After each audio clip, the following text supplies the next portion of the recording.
Sidang Sabikun, Haji Makno, rakan-rakan media sekalian. Terima kasih. Pertama sekali saya ucapkan terima kasih pada rakan-rakan media. Hari ini saya hadir untuk merasmikan majlis penutup Sidang Sabikun yang saya rasa di antara program yang sangat meriah lah, tahniah pada jawatankuasa. Dihadiri lebih kurang dalam 400 orang Sabikun. Dan saya pun telah mendengar beberapa resolusi sidang Sabikun yang akan diangkat oleh pengerusi kepada ucapan dalam Muktamar Pusat nanti. Dan dalam ucapan saya tadi, saya menyebut tentang perlunya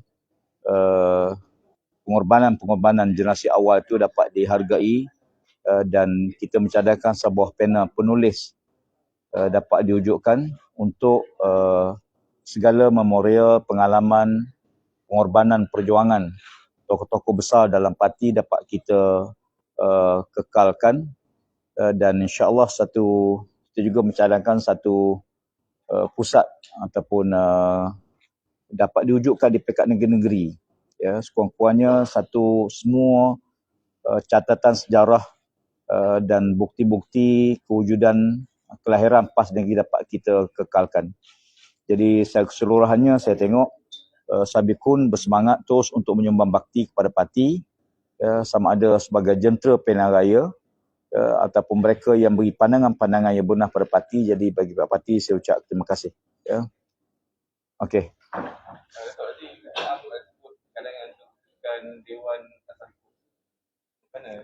InsyaAllah saya yakin parti akan meneliti lebih mendalam pandangan sebut yang akan dibawa oleh Datuk Dr. Mahfuz dalam muktamar nanti.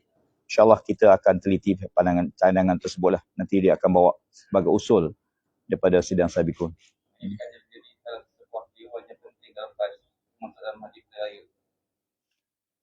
Saya tengok di antara usul yang dikemukakan tadi ialah cadangan supaya Sabikun juga turut menyumbang idea pandangan dalam pilihan raya PAS Pusat. Saya fikir sebenarnya selama ni pun Sabikun turut menyumbang pandangan. Kita pun bincang. Cuma kali ini lebih spesifik nak wujudkan jentera Sabikun bagi membantu. Saya fikir Sabikun ni ada pengalaman yang luas dan ada tokoh-tokoh yang dihormati dalam masyarakat yang ada peranan Sabikun untuk membantu parti dalam pilihan raya. Saya fikir ini bagi parti sujud terima kasih lah, ya, di atas hasrat tersebut untuk turut menyumbang dalam menjayakan agenda parti dalam pilihan akan datang, insya-Allah. Dan saya yakin ini pun juga akan dipertimbang lebih tinggi, lebih baik oleh parti dalam muktamar nanti. Ya, dia lebih pada pengiktirafan dan juga supaya tokoh-tokoh ini tidak dihargai sepanjang zaman lah. Saya sebut dalam ucapan tadi perlunya pandangan generasi muda digabung tenagakan dengan idea pengalaman orang tua-tua ni untuk kita move forward kepada parti pada masa depan, insya-Allah. Sebenarnya kalau kita tengok muafakat politik yang berlaku hari ini pun sebenarnya telah diterokai oleh kepimpinan PAS yang dahulu, dan itu pengalaman-pengalaman mereka tu mungkin dapat dikongsi untuk persidangan pada kali ini.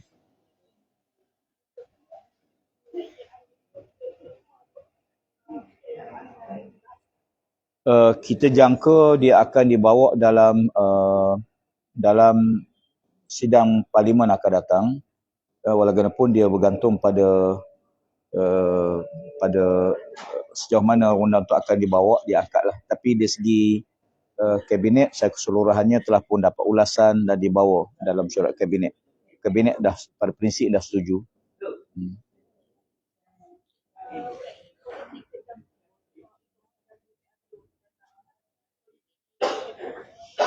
Secara keseluruhan kita tengok kerajaan yang ada hari ini adalah kerajaan yang bersama.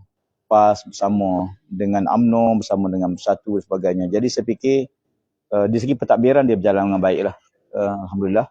Dan Kedah telah pun mencatat pencapaian cemerlang dalam konteks pelaburan luar dan punya potensi yang besar di segi pembangunan. Dan saya yakin kepimpinan yang ditunjukkan oleh Saudara Sanusi, Datuk Seri Sanusi sebagai Menteri Besar dan Barisan Exco, kita yakin sebenarnya rakyat akan terus beri mandat kepada kepimpinan beliau bagi meneruskan perjuangan kita dan di negeri Kedah, insya-Allah.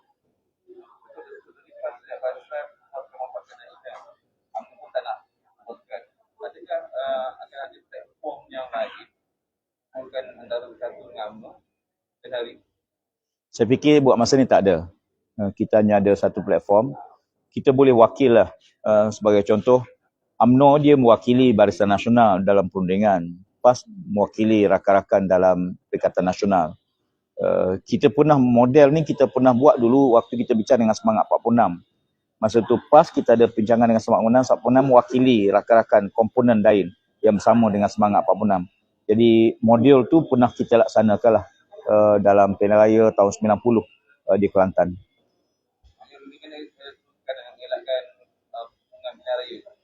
Kita tengok respon di segi parti kita masih terbuka.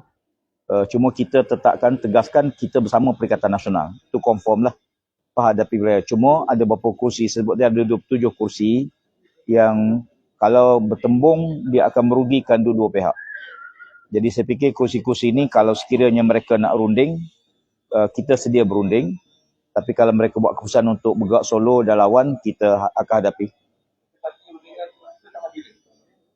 Saya fikir kita tak boleh masa panjang. Saya rasa dalam sebulan ni, ya, walaupun final keputusan tu berada pada parti, tapi dari segi masa time frame, cuma saya nak maklum dari segi parti kita telah pun buat keputusan kalau sekiranya parlimen dibubarkan pada tahun ini, negeri bawah kepimpinan PAS tidak akan bubar. Kelantan, Terengganu, Kedah hanya akan bubar selepas Mac tahun depan. Mana kalau Kerajaan Persekutuan bubar tahun ini, kita tidak akan bubar 3 negeri dan saya difahamkan 3 negeri lagi juga tidak akan bubar. Termasuk Selangor, Negeri Sembilan dan Pulau Pinang. Mereka juga tidak akan bubar kalau sekiranya parlimen bubar pada tahun ini. Bagi kita, situasi sekarang ni kena utamakan kestabilan, kemakmuran dan sebagainya. Dan kerajaan yang ada pun kerajaan yang dipimpin oleh Perdana Menteri daripada UMNO pun. Saya rasa kerajaan berjalan dengan baik dan kita perlu meneruskan agenda yang sedang dibawa oleh pihak kerajaan sekarang. Dari sudut perjanjian muafakat kerajaan yang ada hari ini, dia akan dirundingkan. Dia keputusan untuk bawa kepada keputusan bubar ni kepada Yang Agung ialah keputusan kabinet, bukan keputusan Perdana Menteri. Perlembagaan pun menyebut demikian. Keputusan kabinet yang akan diangkat oleh Perdana Menteri kepada Yang Agung. Jadi kabinet tak bincang lagi. Okey, terima kasih.